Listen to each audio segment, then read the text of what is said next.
आज हम पाठ 5 कर्मवीर कविता के बारे में मैं आपको जानकारी दूंगी और उसके माध्यम से पहले मैं आपको बता देना चाहती हूँ कि कहते हैं कि जहां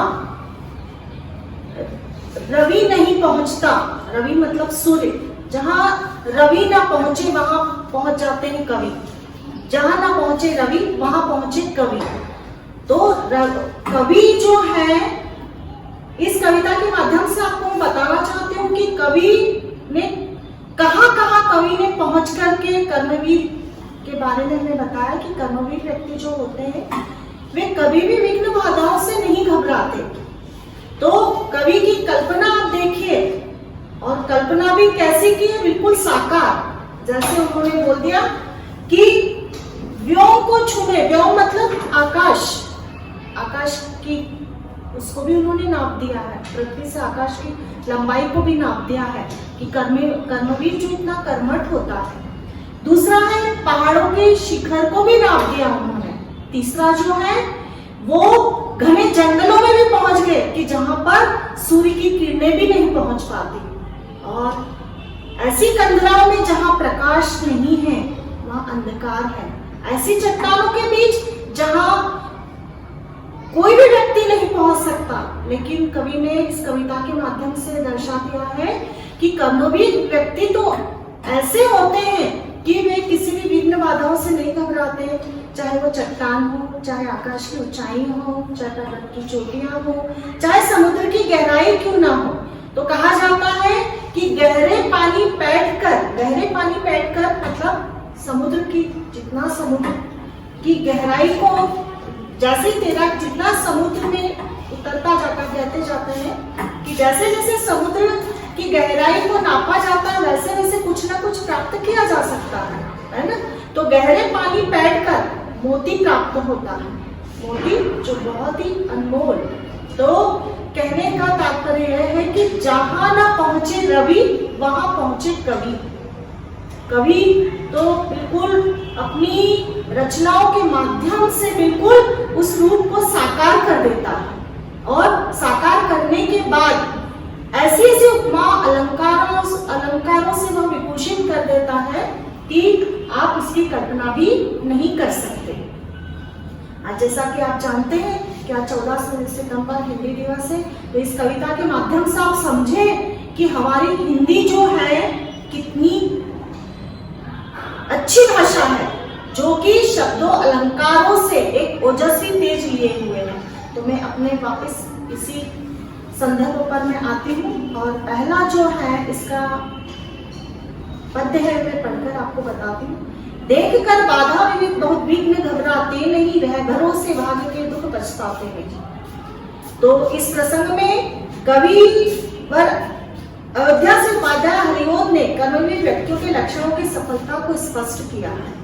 वो सफलता कैसी कि कोई भी व्यक्ति जो है, कर्मवीर व्यक्ति जो है, वो कभी भी विघ्न बाधाओं को देखकर किसी भी परिस्थिति में जरा भी विचलित नहीं होता, और कठिन से कठिन काम को भी वो मन लगाकर करता है, और काम करने से वह उगता भी नहीं, और अपनी लगन से वह उस निष्कर्ष तक पहुंच जाता है। तो इन पंक्तियों के माध्यम से कवि यहाँ पर समझाते हैं कि कर्मवीर व्यक्ति ऐसा होना चाहिए कि कभी विघ्न बाधाओं से ना घबराए, और जिस काम की शुरुआत उन्होंने की है उस काम को पूरा करके ही वो छोड़े, चाहे कितनी ही उन्हें परेशानियों का, कठिनाइयों का सामना ही क्यों ना करना पड़े। दूसरे पद्यांश पर हम आते हैं। व्योम को छूते हुए दुर्गम पहाड़ों के शिखर में घने जंगल जहां रहता है तब आठों पहर, तब मतलब अंधेरा। तो यहाँ पर कवि बता रहे हैं कि कर्मवीर व्यक्ति तो कहां कहां पहुंच जाते हैं, जैसे वो आकाश की ऊंचाइयों तक पहुंच जाते हैं, ऊंची ऊंची पर्वतों की ऊंची ऊंची चोटियों तक पहुंच जाते हैं, समुद्र की गहराई को नाप लेते हैं, और ऐसे जंगलों में भी पहुंच जाते हैं जहां पर सूर्य की एक किरण भी ना पहुंच पाती है, और उन सब विघ्नों को चीरते हुए वे अपने कार्य तक पहुंच जाते हैं और सफलता के शिखर पर बहुत ही जल्द पहुंच जाते हैं। तो ये दूसरे पद्य का अर्थ मैंने आपको समझाया है और इसके माध्यम से मैं आपको कहना चाहती हूँ कि कोई भी कार्य कठिन नहीं होता, बस एक संकल्प मात्र की आवश्यकता होती है हमें कि उस संकल्प को लेकर अगर हम अपने जीवन को आगे बढ़ाते चले जाएं और संकल्प को पूरा करके ही दम लें तो कोई भी विघ्न बाधाएं आपको हरा नहीं सकती। तीसरे पद्य पर हम आते हैं।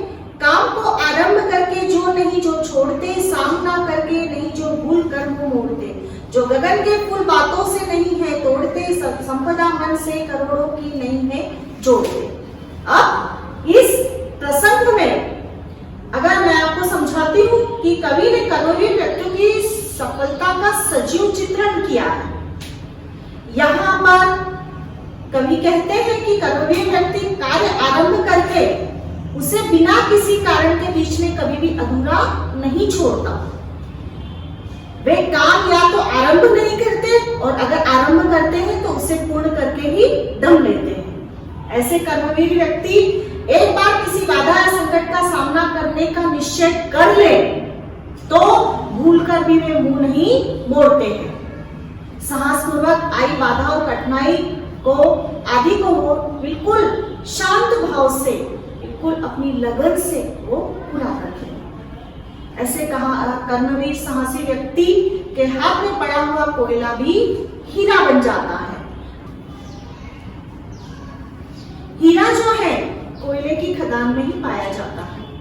तो कर्मवीर व्यक्ति जो है, कहने का तात्पर्य है कि अगर कर्मवीर व्यक्ति ठान ले तो कोयले को और कांच को भी वो एक मूल्यवान रत्न बना सकता है और कर्मवीर व्यक्ति अपने परिश्रम से मूल्यहीन वस्तु को कहीं अधिक मूल्यवान बना देता है। तो यहाँ पर फिर मैं आप बच्चों से कहूंगी कि वर्तमान परिवेश जो जिस दौर से हम गुजर रहे हैं वो दौर बहुत ही कठिन है।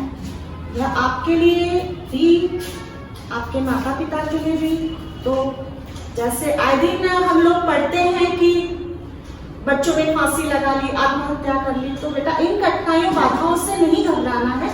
बहुत सी परिस्थितियां जो आपके सामने बहुत कठिनाइयां लेकर आएंगी और ये समय इतना अच्छा है आप लोगों के लिए कि इस समय आप अपनी माता पिताओं की कठिनाइयों को बहुत अच्छे से समझ सकते हैं और कंधे से कंधा मिलाकर उनके कार्य को कर सकते हैं।